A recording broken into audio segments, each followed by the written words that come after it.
Hello and welcome back to the port. This is a review of the Tier 5 British cruiser HMS Leander. I'm the Gareth Major, and we're spectating Eggy Harris. Hello. So I'm playing this game now. It's capture the base on fault line. Shipping forecast. It seems to be a 5 and 6 game. We've got a Colorado, Scharnhorst, Normandy, York, a couple of Leanders, Ashitio, Icarus, and Acaster. So we're in the lower tier of this game, but hopefully we can get through the cruisers because they're British cruisers, so I can probably citadel them. You're teamed up with Iron Dan, who's in the grass bay, but he's been a bit of a silent Bob for this one. But you both decided to make a move over to the right. Your right-hand flank, isn't it? To obviously try and prop up that side. Yeah, I'm going this way because there's obviously these mountains, and being in a British cruiser, I don't want to get too much of the spotlight. So if I can hide myself behind them, I will. So hopefully I'm going to have a good game this game, and I'm not going to embarrass myself on the channel. And hopefully I'm not going to do too well. Then get halved. Use those smoke screens. Yeah. So yeah, that's my overall plan. For anyone that wants to use the Leander, get into a reasonable distance from a battleship and smoke, and then just farm damage off them. Yeah, no, good call. Well, going over the Leander, survivability wise, she's got a middle amount of HP for her tier in comparison to the other tier 5 cruisers, but she has the largest potential HP with those repair parties. They heal about 140 health per second for about 28 seconds, which is quite a nice little addition, isn't it? Yeah.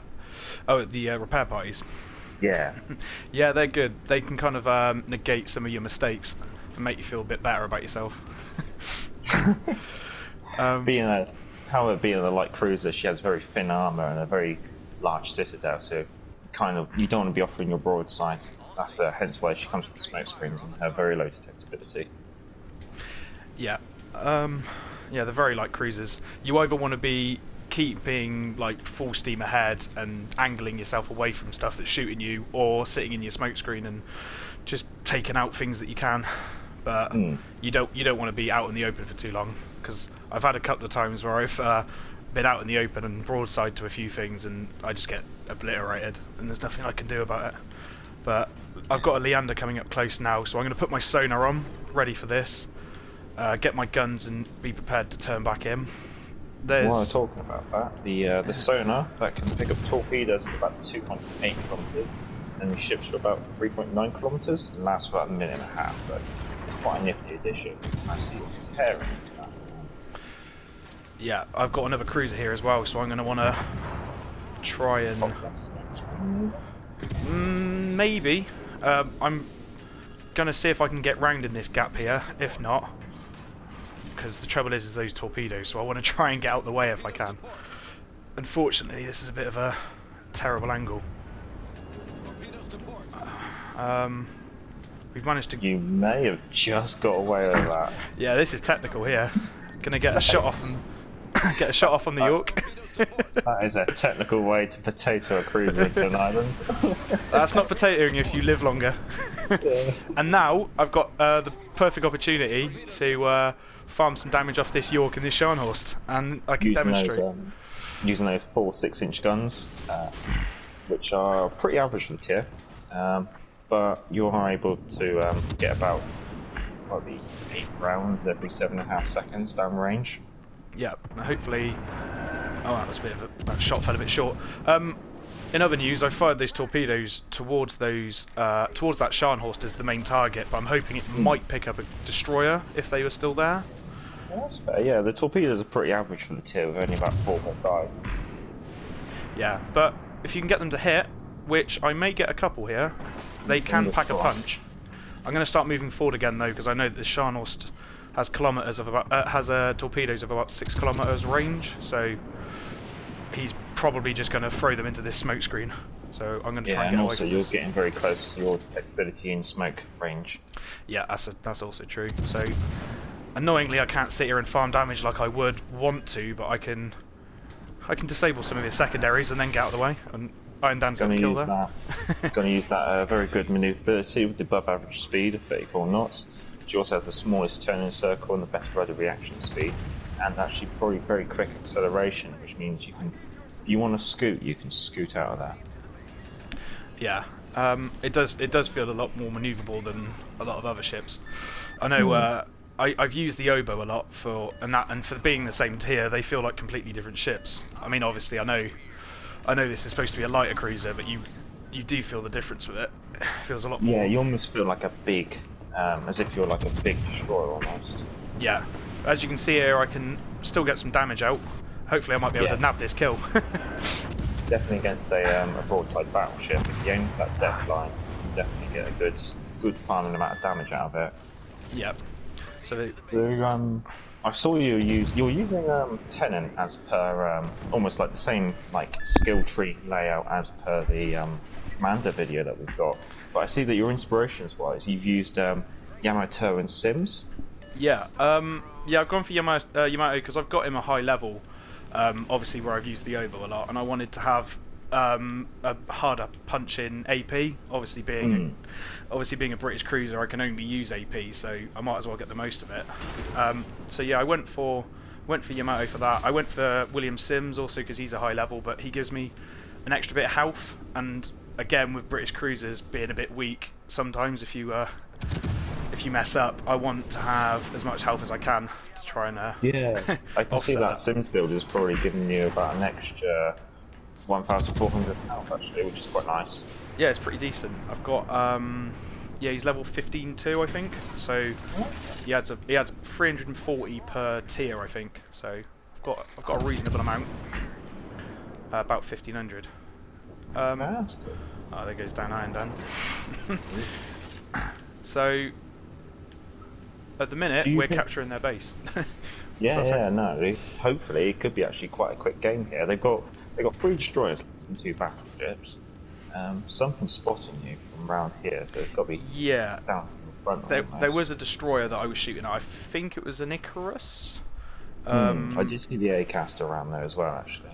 In fact, I'm actually going to put my sonar back on. Yep, and there we go. Immediately lit them up. So that's where the sonar comes in handy, because if I carried on there, you would have had me. Yeah, Colorado seems to be quite static as well, so I might be able to get some torpedoes. I don't want to get half by him.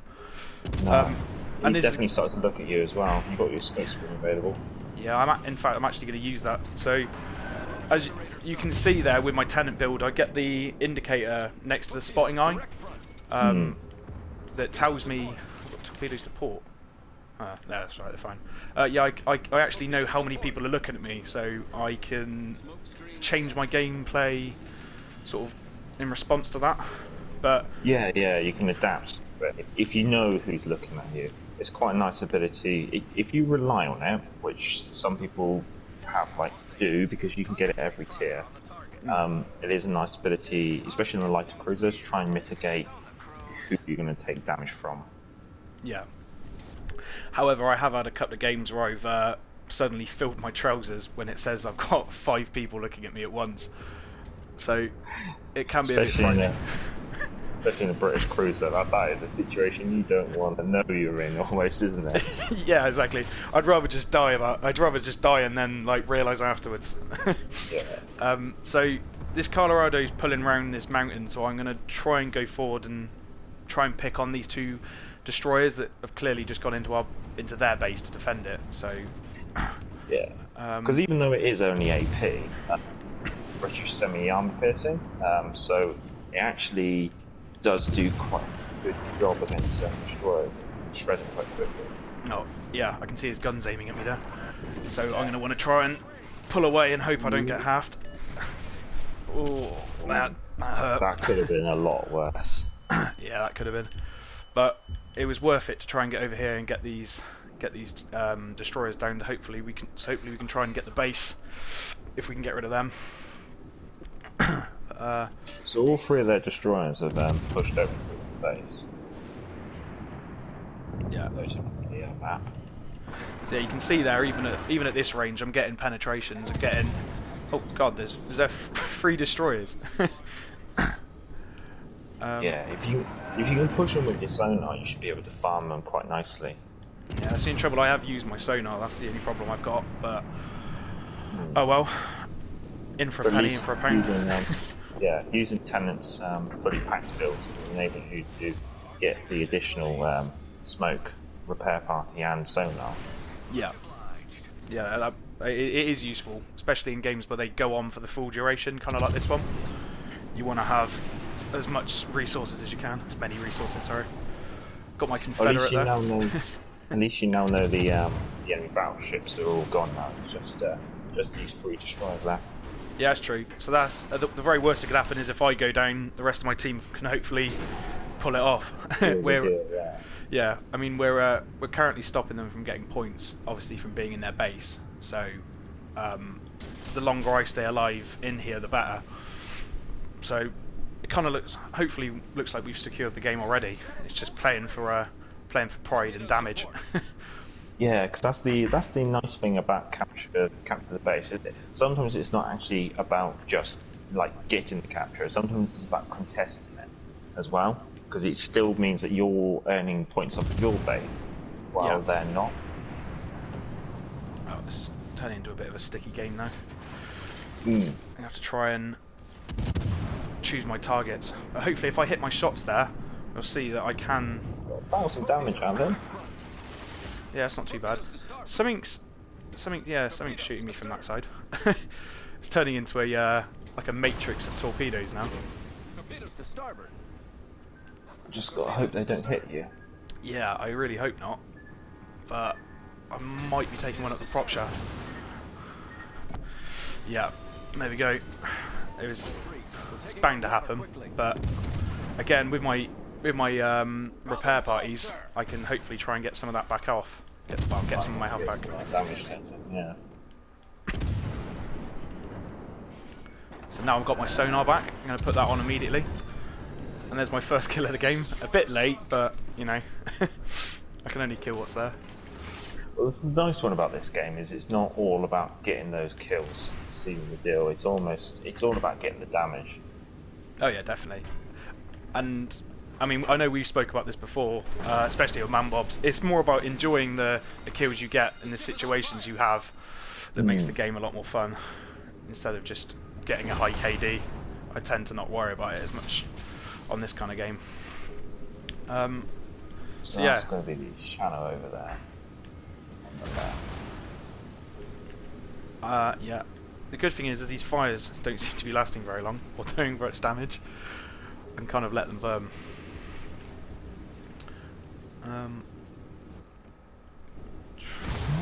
Yeah. So with the current British cruiser campaign available, do you think you'll be grinding out the Leander premium colour? Oh yeah, definitely. I'm currently working towards my. Well, I'm currently working on my Fiji. I'm about halfway through because I just have a thing for the British cruisers. I just enjoy having something. It's refreshing having something different to play with, and obviously being British, there's a bit of patriotism in there. But yeah, I want. Bias, yeah. Exactly. Oh, there we go. Yeah, I definitely want the Leander camo because I can see myself using this ship like long into the future. See, being able to pull off stuff like that. Yeah, I definitely want the premium camo. It seems like we've really dragged this game out to the end. Yeah. But, well, at least it's been able to show quite a lot what you can do in the Leander against destroyers, cruisers, and battleships. Yeah, that's true. As well as a nice effective use of smoke, sonar, and repair parties. Yeah, and don't forget my dodging of that. Oh yeah. Bane dodging with torpedoes. Yeah. See, that's all down to the British manoeuvrability. Stiff upper lip. You keep resetting this. Rudder. Yeah. I wonder if I can kill this destroyer before the game ends.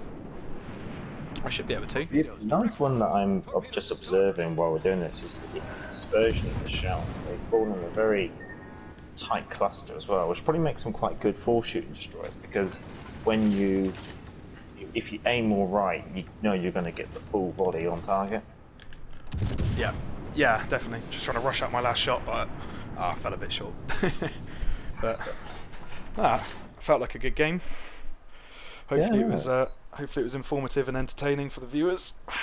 And to see the results. So yeah, do you want to go through the results? Yeah, let's have a look at the team overall. Let's have a nice look at that. So you've done quite well actually there. Yeah, now I'm just showing off. Well, that's the Tier 5 British Cruiser HMS Leander review. I'm the Galliford Major. I'm Maggie Harris. And if you like this kind of content, feel free to subscribe. Back to the port.